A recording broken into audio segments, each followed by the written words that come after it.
जय श्री राम, जय जय हनुमान। आज हम सुनेंगे हनुमान जी की पाठशाला की एक अद्भुत कथा। तो चलिए कथा को शुरू करते हैं। लाजवंती एक विधवा औरत थी। उसका बेटा सुरेंद्र ही उसका एकमात्र सहारा था। लाजवंती सुरेंद्र को बड़ा आदमी बनाना चाहती थी, इसीलिए वह लोगों के घरों में काम किया करती थी, जिससे वह अपने बेटे को पढ़ा लिखा कर बड़ा आदमी बना सके। एक दिन सुरेंद्र घर आया और माँ से बोला, माँ तुम कब तक लोगों के घरों में काम करती रहोगी? मुझे अच्छा नहीं लगता, मैं पढ़ाई छोड़कर कुछ काम ढूंढ लेता हूँ। लाजवंती ने उसे समझाते हुए कहा, नहीं बेटा, मैं कितना भी कष्ट उठा लूँ, पर तू अपनी पढ़ाई पर ध्यान दे। भगवान ने चाहा तो तेरी अच्छी सी नौकरी लग जाएगी। मैं उसी दिन का इंतजार कर रही हूँ। सुरेंद्र हनुमान जी की परम भक्त थी। वह दिन रात हनुमान जी की पूजा किया करती थी। एक दिन वह हनुमान जी के मंदिर में गई और बोली, बाबा माँ तो कुछ सुनती नहीं है, आप ही बताओ मैं क्या करूँ, आप ही उन्हें समझाओ। वह बजरंगबली के सामने बैठकर बातें करता रहा। उसे विश्वास था कि बजरंगबली उसकी माँ को जरूर समझाएंगे और वह सुरेंद्र के काम का भी इंतजाम कर देंगे। इसी तरह समय बीतता गया। कुछ दिन बाद सुरेंद्र की पढ़ाई भी पूरी हो गई। उसके बाद सुरेंद्र नौकरी ढूंढने लगा। वह सुबह उठकर हनुमान जी के मंदिर जाता, उसके बाद नौकरी की तलाश में इधर उधर निकल जाता। वह पूरा दिन इधर उधर नौकरी ढूंढता रहता, परंतु उसे नौकरी नहीं मिली। वह निराश होकर घर वापस आ जाता है। एक दिन उसे उदास देख लाजवंती ने कहा, बेटा तू इतना परेशान क्यों है? आज नहीं तो कल, कल नहीं तो परसों तुझे नौकरी मिल ही जाएगी। बजरंगबली सब कुछ ठीक कर देंगे। यह सुनकर सुरेंद्र ने कहा, माँ मैं चाहता हूँ कि तुम काम ना करो, लेकिन अब मुझे नौकरी नहीं मिल रही है। यदि कुछ दिन और ऐसा चला तो मैं नौकरी की तलाश भी छोड़ दूँगा और मजदूरी करना शुरू कर दूँगा। तब लाजवंती बोली, नहीं बेटा, तू ऐसा बिल्कुल नहीं करना, तू कोशिश करता रह, सब ठीक हो जाएगा। अगले दिन सुरेंद्र फिर नौकरी की तलाश में इधर उधर घूमने लगा। तभी उसे उसके पुराने स्कूल के मास्टर जी मिल गए। उन्होंने सुरेंद्र से कहा, बेटा कहाँ जा रहे हो? मैं तो तुम्हारे घर जा रहा था। यह सुनकर सुरेंद्र ने कहा, नमस्ते मास्टर जी, मैं तो नौकरी की तलाश में जा रहा था, आप बताइए क्या काम है? मास्टर जी ने कहा, बेटा रामपुर गांव में एक मास्टर जी पढ़ाते थे, वो अब रिटायर हो गए हैं।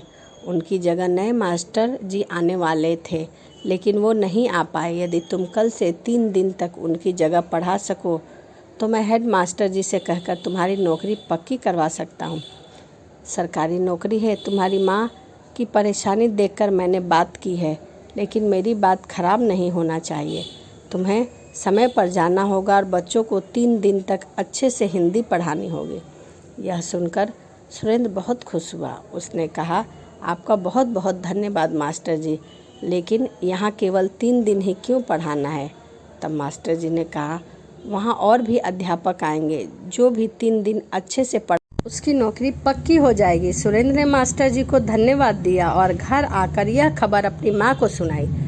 लाजवंती उसकी बात सुनकर बहुत खुश हुई। सुरेंद्र ने बजरंगबली के सामने बैठकर प्रार्थना की, हे बाबा, मुझे यह नौकरी दिलवा दीजिए, मैं जीवन भर आपकी सेवा करता रहूँगा। यह कहकर बजरंगबली का ध्यान करके बैठ गया और उनका गुणगान करने लगा। अगले 3 दिन स्कूल में हेडमास्टर जी के सामने एक सुंदर नौजवान खड़ा था। वह सुरेंद्र था। सुरेंद्र ने अपना परिचय दिया और हेडमास्टर जी ने उन्हें बच्चे को पढ़ाने के लिए भेज दिया। कक्षा में जाते ही बच्चे ने अपने नए नए मास्टर जी को नमस्ते किया और मास्टर जी ने कहा, बच्चों हमेशा नमस्ते नहीं करते, राम राम कहा करो, इससे भगवान राम तुम्हारे सारे काम बना देंगे और सामने वाला भी खुश हो जाएगा। बच्चे को नए मास्टर जी बहुत ही अच्छे लगे। वे सारे दिन भगवान का नाम का स्मरण करते और उनके चरित्र सुना करते थे। रामायण की चौपाई बच्चों को याद कराते रहे। इसी तरह 3 दिन बीत गए। तीसरे दिन हेडमास्टर जी कक्षा में आए। उन्होंने बच्चों से पूछा, नए मास्टर जी ने आपको क्या पढ़ाया? एक बच्चे ने कहा, राम राम मास्टर जी। उसके बाद उस बच्चे ने रामायण की बहुत सारी चौपाइयाँ सुनाई और भगवान राम का गुणगान किया। यह सुनकर हेडमास्टर जी ने कहा, अरे मास्टर जी, आपने तो कमाल कर दिया। इतना तो हम कई वर्षों में नहीं सिखा पाते जितना आपने 3 दिन में सिखा दिया। आपकी नौकरी पक्की हो गई है। मास्टर जी के हाथ से आपके घर में चिट्ठी भिजवा दूंगा, आप अपना सामान लेकर आ जाना। अगले दिन मास्टर जी सुरेंद्र के घर गए और उसका दरवाज़ा खटखटाते हुए सुरेंद्र ने दरवाज़ा खोला तो सामने मास्टर जी खड़े थे। सुरेंद्र उन्हें देखकर घर के अंदर लेकर आया। सुरेंद्र ने मास्टर जी से कहा, मास्टर जी मैं माफ़ी चाहता हूँ, माँ बहुत बीमार थी, इसीलिए इन्हें इस हालत में छोड़कर मैं नौकरी के लिए जा नहीं सका। यह सुनकर मास्टर जी चौंक गए और बोले, यह तुम क्या कह रहे हो? उस स्कूल के हेडमास्टर ने मुझे यह चिट्ठी दी है और तुम्हारी नौकरी पक्की हो गई है।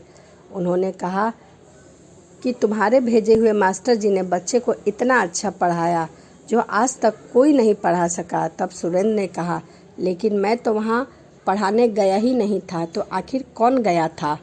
मास्टर जी ने कहा, लेकिन वो तो कह रहे हैं कि उन बच्चों को तुम्ही ने पढ़ाया है, तुमने बच्चों को राम नाम की दीक्षा दी है, एक एक बच्चे को रामायण की चौपाई याद करा दी है जो वे कभी नहीं भूल पाएंगे। तब तुम नहीं गए तो वह कौन पढ़ा गया था? तुम्हारी नौकरी तो पक्की हो गई। यह सुनकर सुरेंद्र रोने लगा। उसने कहा, लगता है मेरे बजरंग बली मेरी जगह पढ़ाने पहुंच गए थे। यह काम केवल वही कर सकते हैं, उनके सिवा और कोई नहीं कर सकता। राम नाम की दीक्षा वही दे सकते हैं। हनुमान जी स्वयं के लिए कष्ट उठाने पहुंच गए। यह कहकर वह हनुमान जी के सामने रोने लगा। तब लाजवंती ने कहा, बेटा हनुमान जी ने तेरी सारी परेशानी समाप्त कर दी है। मास्टर जी भी उसकी बात सुनकर दंग रह गए। उन्होंने कहा, बेटा तुझ पर बजरंग बली की असीम कृपा है, वह तेरी परेशानियां देखकर दौड़े दौड़े चले आए। अब तो उनका नाम ले और कल से नौकरी शुरू कर दे।